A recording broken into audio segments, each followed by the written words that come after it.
Hi అండి అందరికీ. అందరూ పుట్టలో పాలు పోసి చక్కగా పూజది బాగా చేసుకొని పుట్ట దగ్గర బాంబులది కాల్చేసి ఇంటికి చేరుకున్నారా లేదా?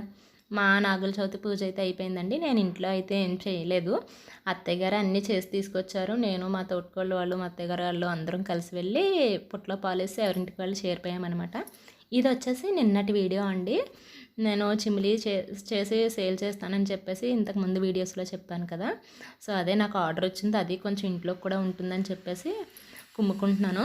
అయితే రోల్లోని ఇదివరకు అలా రాయితోటే దంచేదాన్ని. ఓన్లీ మా ఇంట్లోకి చేసుకునేటప్పుడు. బయటికి చేసేటప్పటికి సరే రోకలతో దంచడానికి ట్రై చేయొచ్చని రోకలు తెచ్చుకున్నాను. కానీ రోకలతో చేస్తుంటే బాగా చేయినొప్పి వచ్చేస్తుందండి అసలు. ఇదివరకటి రోజులైతే వాళ్ళు చాలా ఫాస్ట్గా కుమ్మేసేవారు. అసలు నాకు అవ్వట్లేదు అనమాట. చాలా పెయిన్ వచ్చేస్తుందని చెప్పేసి మళ్ళీ నా పాత పద్ధతినే ఫాలో అయిపోతున్నాను అనమాట. రాయించుకొని కొడుతున్నాను.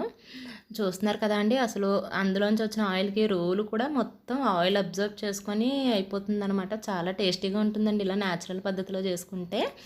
అండ్ మీ వంటని ఎక్కువ ఎవరు ఇష్టపడతారో ఒకసారి నాకు కమెంట్ చేయండి. నా వంటనైతే పిల్లలు చాలా ఇష్టపడతారు. అంటే నేను పెద్ద పెద్ద రెసిపీస్ ఏం చెయ్యను. కొంచెం స్పైస్ తక్కువే వేసి చేస్తాను. బిర్యానీలు అలాంటివి అయితే. ఇంక ఈ స్నాక్స్ అయితే వాళ్ళకి హెల్తీగానే ఉండాలి, టేస్టీగా ఉండాలి అనే దృష్టితోటే చేస్తూ ఉంటాను అనమాట. కేక్స్ అవనివ్వండి, చిమిలీలు కానీ ఏదైనా సరే పిల్లలకి టేస్ట్ అండ్ హెల్త్ రెండు దృష్టిలో పెట్టుకొని నేనైతే ప్రిపేర్ చేస్తాను. ఈసారి ఆర్డర్ వచ్చేసి నాకు మా తోటికోళ్ళు గారే ఇచ్చారనమాట. వాళ్ళ ఇంట్లో కూడా మా ఇంట్లో ఎలా అయితే త్వరగా అయిపోతాయో అలా త్వరగానే అయిపోతూ ఉంటాయి. అందుకని చెప్పేసి నాకు మా తోటికోళ్ళకి ఇద్దరికి ఒకసారి చేసుకున్నట్టే చేసుకుంటానమాట అండి. ఇంట్లో వాళ్ళకే కదా అని చెప్పి నేను స్టీల్ బాక్స్లో పెట్టి ప్యాక్ చేసి ఇచ్చేసాను. ఇంకా విడిగా ప్లాస్టిక్ బాక్స్లో అది పెట్టి ఏం ప్యాక్ చేయలేదనమాట.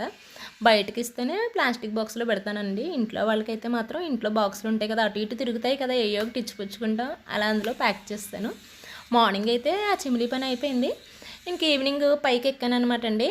కనపడుతున్న టబ్లో ముందు ఒక వీడియోలో కూడా పెట్టాను. ఆ రోజు మెంతికూర హార్వెస్ట్ చేసుకొని మేతి పరట చేసా.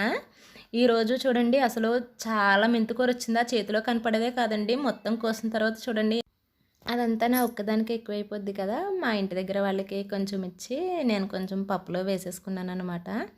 మెంతికూర అనేది చాలా త్వరగా హార్వెస్ట్ కూడా వస్తుందండి. మొక్కలు పెంచడం స్టార్ట్ చేసే వాళ్ళకి మంచి ఎంకరేజ్ అనమాట. వీడియో కనుక ఫస్ట్ టైం చూస్తున్నట్లయితే సబ్స్క్రైబ్ చేసుకోండి. అలాగే లైక్ షేర్ కూడా చేయండి. Thank you so much for watching.